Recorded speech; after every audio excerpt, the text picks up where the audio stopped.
Bonjour tout le monde, j'espère que vous allez bien. Moi ça va super, je suis juste un peu malade, mais c'est pas grave, on garde le sourire et aujourd'hui on se retrouve pour une vidéo spéciale critique Disney. Allez, c'est parti!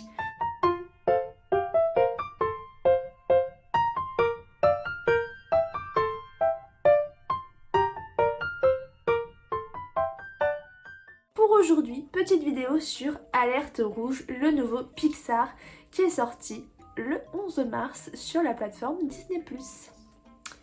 Alors du coup, comme j'ai dit, c'est un petit Pixar qui est sorti ce vendredi et il est juste... vous saurez après. Réalisé par Domichi. C'est une histoire du coup basée sur une jeune fille du nom de Mei Mei qui a 13 ans.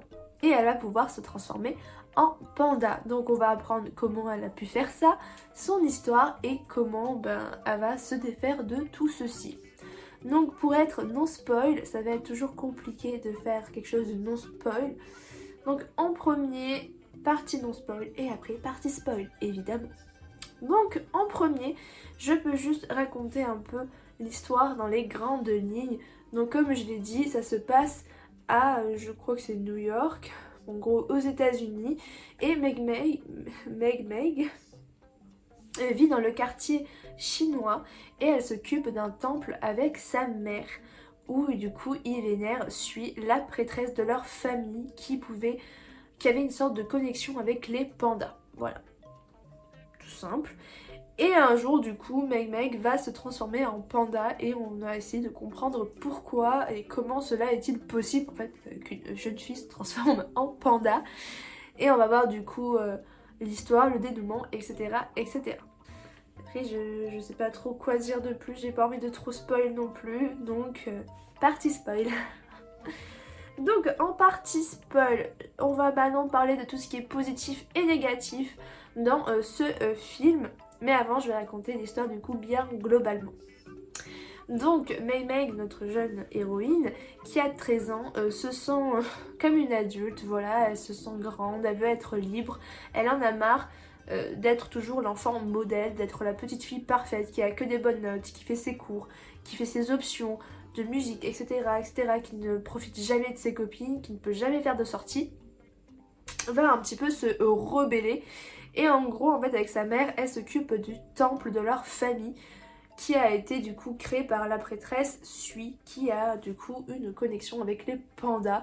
Mais en fait, on apprend que cette personne-là a eu le pouvoir de se transformer en panda, tout simplement grâce aux dieux et tout. Et du coup, donc chaque soir, elles vont faire le ménage, elles vont faire du guide touristique, elles vont s'occuper du temple, vendre, etc., etc., etc. Et donc du coup, tout se passe bien, nanana, nanana, jusqu'au jour où du coup Mei va passer devant une supérette avec ses copines et elles vont tomber sur le beau Tad, il me semble qu'il s'appelle comme ça, un jeune homme qui est totalement débilos. Généralement le mec il te regarde il est comme ça, voilà, très débile, mais qui est beau apparemment, chacun son style. Et du coup Meg est en mode non je suis pas amoureuse, moi je le trouve pas beau, Berk il est moche, nanana. Et elle rentre chez elle et elle doit faire ses devoirs il me semble. Et du coup elle a son petit carnet et là je ne sais pas pourquoi mais elle commence à avoir des idées un peu perverses on va dire. Bon pas voilà hein. Des idées d'une jeune adolescente où elle va du coup faire des scènes avec lui, l'imaginer en triton, chacun son délire aussi. Et du coup, sa mère va tomber sur ce carnet et elle va péter un scandale en fait. Sa mère, c'est vraiment quelque chose. Et du coup, elle part à la supérette, elle commence à péter une durite devant tous les potes, tous les camarades du collège et tout de sa fille. Le mec, le Tad est hyper gêné. Donc du coup ça se finit à retour à la maison, la fille n'en peut plus. Et le lendemain matin, elle se réveille en panda. Donc elle était un peu surprise, un peu choquée de voir tout ça. Et du coup elle s'enferme dans la salle de bain et sa mère pense qu'elle a ses règles. Voilà, très clairement. Donc au final on voit du coup que la mère est un peu beaucoup trop protectrice et qu'elle essaie du coup de surveiller sa fille au collège. Bémol, tout le monde la voit, donc bah, la fille Meg elle a encore plus honte que ça, et elle commence à péter une durite, surtout que sa mère, hein, discrétion zéro, se fait pour s'acheter par le gardien. Elle commence à sortir un paquet de serviettes hygiéniques, la classe devant tout le monde du collège. Personnellement, je pense que j'aurais pété une durite aussi. Et du coup, Meg se retransforme en panda. Parce que, je tiens juste à faire une transition, pour ne plus être un panda, il faut qu'elle se calme. Parce que tout ce qui est émotion stressante ou colère la transforme en panda. Donc du coup, bah là, elle pète une durite, donc bim, elle redevient un joli petit panda. Et elle commence à péter un plomb et elle s'enfuit et elle va retourner au temple. Sa mère du coup n'a pas l'air si choquée que ça de voir sa fille transformée en panda. Donc là on commence à comprendre qu'il y a quelque chose qui n'est pas normal. Et donc du coup elle rentre à la maison et là la mère commence du coup à expliquer le gros secret de la famille, qui est d'autre que toutes les filles de cette famille ont eu ce don de pouvoir se transformer en panda et du coup grâce à leurs émotions. Voilà. Et donc du coup Meg est un peu choquée d'apprendre tout ça, sentiment un peu de trahison quand même, qu'on lui ait rien dit aussi, hein.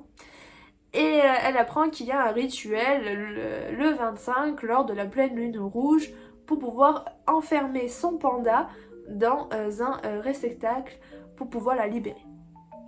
Donc elle se dit cool, ouh, je vais pouvoir être sauvée, mais c'est dans un mois. Donc déjà elle se dit punaise, pendant un mois je dois avoir ce panda en moi. Elle est un peu en panique, un peu en stress, et du coup on va voir qu'au final elle va voir ses amis vont l'accepter en tant que panda et fille. Et du coup ils commencent à parler un peu d'un spectacle, ça aussi c'est marrant, d'un groupe de K-pop, donc les 4 Toons, ou je sais pas comment on dit.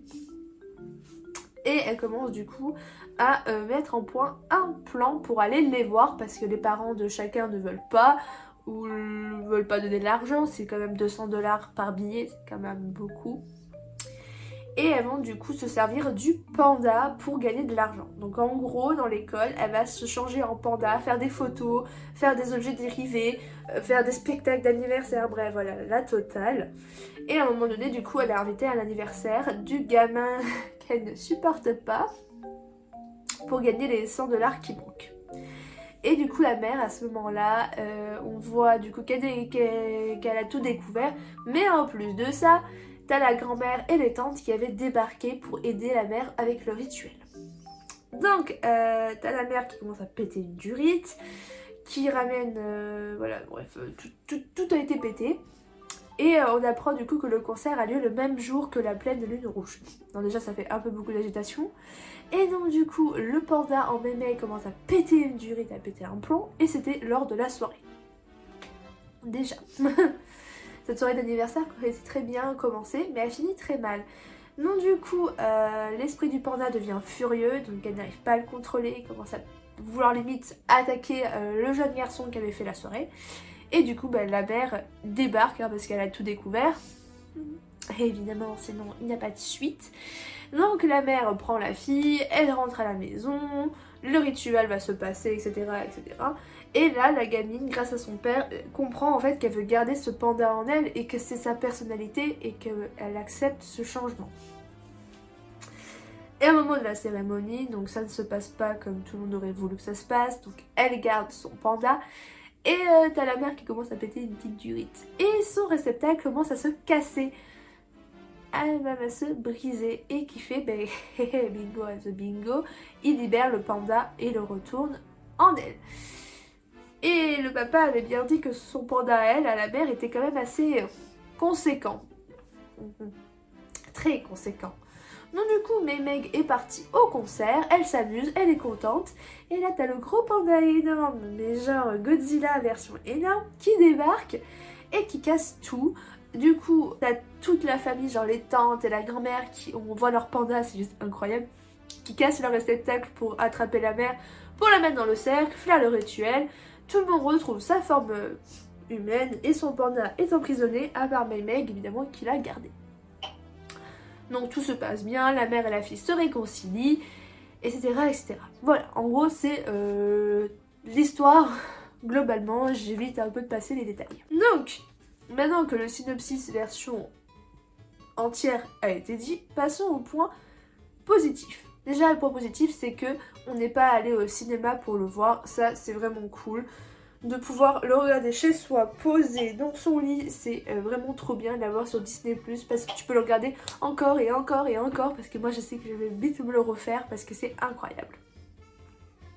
Les musiques sont juste trop bien, j'aime trop la musique quand Meg est avec ses amis et qu'elles essaient de faire une sorte de mini-film pour gagner de l'argent, c'est trop bien. Après on a le scénario de l'histoire, je trouve que le scénario est vraiment très très bien cherché, très bien travaillé. Franchement je m'attendais pas à ce que Sui la grande prêtresse en fait était un panda. Et que du coup toutes les femmes ont eu ce don, de voir toutes les femmes avec leurs pandas, c'était juste incroyable. Moi j'adore les pandas, j'ai trouvé ça trop chou. De voir que le réel problème en fait c'était la grand-mère et la mère.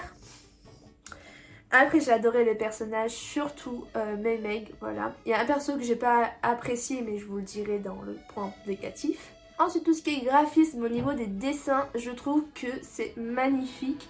Mais il y a un seul point dessin que je vous dirai dans les inconvénients que j'ai pas aimé. Mais sinon tout ce qui est décor, tout ce qui est graphisme par rapport à ça, c'est juste magnifique et c'est trop beau.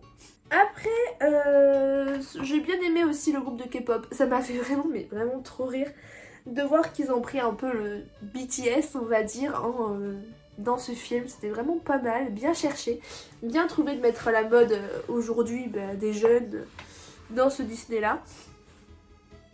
Voilà, j'ai beaucoup aimé du coup l'histoire, j'ai beaucoup accroché au personnage de Meg, je la trouve tellement attachante. C'est vraiment le truc d'aujourd'hui où tu veux faire tout pour plaire à tes parents, tu veux être la petite enfant modèle parfaite et qu'au final tu te dis j'ai rien fait de ma vie, au final mon enfance ça a été quoi? C'était ramener des bonnes notes à la maison et être exemplaire. Et c'est tellement fou de voir que en fait son panda lui a permis d'ouvrir les yeux et d'avoir ce déclic qu'il ne faut pas être parfait pour ses parents. Sinon après en point négatif, je dirais que je n'aime pas le personnage de la mère. Je trouve qu'elle est trop exigeante, qu'elle veut être trop perfectionniste et qu'en fait on voit que son panda, elle l'a rejeté plus qu'autre chose parce qu'elle ne voulait pas admettre qu'elle voulait pas cette vie-là, qu'elle ne voulait pas être parfaite. Et elle a été parfaite pour sa mère et elle a refait les mêmes erreurs que sa mère à elle a fait. Et c'est dommage de voir ça, mais après on voit qu'elle a quand même changé et qu'elle a quand même évolué et ça c'est bien. Et un autre point négatif, c'est les dessins des personnages. Je n'aime pas comment ils sont faits. Ça se voit que ça a été un peu plus bâclé qu'un autre Disney.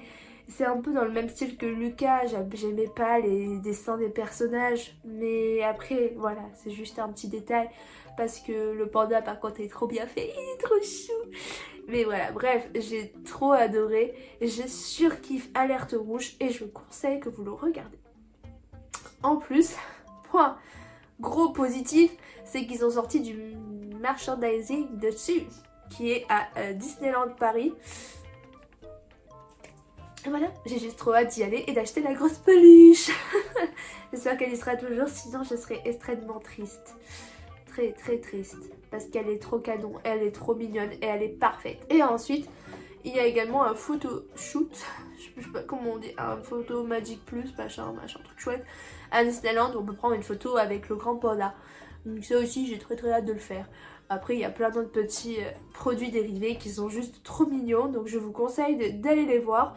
Sur le shop, il y en a plus de dispo au niveau peluche. J'espère qu'il y aura un réastock un peu partout. Voilà, donc sur ce, je vous laisse et je vous dis à la prochaine. Bye! Bon, en tout cas, j'ai adoré. Et je mets la note de 10 sur 10. Allez, ciao!